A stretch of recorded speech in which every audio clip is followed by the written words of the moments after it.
Hydrocele అంటే ఏంటి, అది ఎందుకు వస్తుంది, ఇప్పుడు తెలుసుకుందాం. This is doctor Sushma Peruri, general laparoscopic and colorectal surgeon. So hydrocele అంటే ఏంటంటే టెస్టిస్ చుట్టూ ఉన్న లేయర్స్ మధ్యలో ఫ్లూయిడ్ అక్యూములేట్ అయ్యి అదొక సిస్ట్లా ఫామ్ అయితే దాన్ని హైడ్రోసిల్ అంటాం. సో ఇది రెండు రకాలు, ఒకటి ప్రైమరీ హైడ్రోసిల్, ఇంకొకటి సెకండరీ హైడ్రోసిల్. ప్రైమరీ హైడ్రోసిల్ అనేది మన డెవలప్మెంటల్ స్టేజ్లో ఏమైనా అబ్నార్మాలిటీస్ ఉంటే వస్తుంది. అంటే బేబీ కడుపులో ఉన్నప్పుడు వాళ్ళ టెస్టికల్స్ అనేవి అబ్డామెన్లో ఫామ్ అవుతాయి. అవి స్లోగా కిందకి జారుతూ పుట్టే సమయానికి స్క్రోటంలోకి వస్తాయి. సో ఈ ట్రాక్ట్ అనేది మనకి కంప్లీట్గా క్లోజ్ అయిపోతుంది. కొన్నిసార్లు ఈ ట్రాక్ట్ క్లోజ్ అవ్వకుండా ఆ కనెక్షన్ అలానే పేటెంట్గా ఉంటే ఫ్లూయిడ్ అనేది ఆ లేయర్స్లో స్లోగా అక్యూములేట్ అయ్యి హైడ్రోసిల్ ఫామ్ అవుతుంది.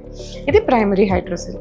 సెకండరీ హైడ్రోసిల్ అంటే ఏమన్నా అదర్ కాజెస్ ఉంటాయి, ఇన్ఫెక్షన్స్ లాంటివి, ఫైలేరియా లాంటివి, ట్యూబర్క్లోసిస్ లాంటివి. ఒక్కొక్కసారి టెస్టిస్లో ఏమైనా ట్యూమర్ ఫామ్ అయినా సరే ఫ్లూయిడ్ అక్యూములేట్ అయ్యి ఇలా హైడ్రోసిల్ రావచ్చు. కొన్నిసార్లు హెర్నియా సర్జరీ అయిన తర్వాత కూడా ఈ హైడ్రోసిల్ అనేది రావచ్చు. నా నెక్స్ట్ వీడియోలో దీని ట్రీట్మెంట్ ఏంటో తెలుసుకుందాం.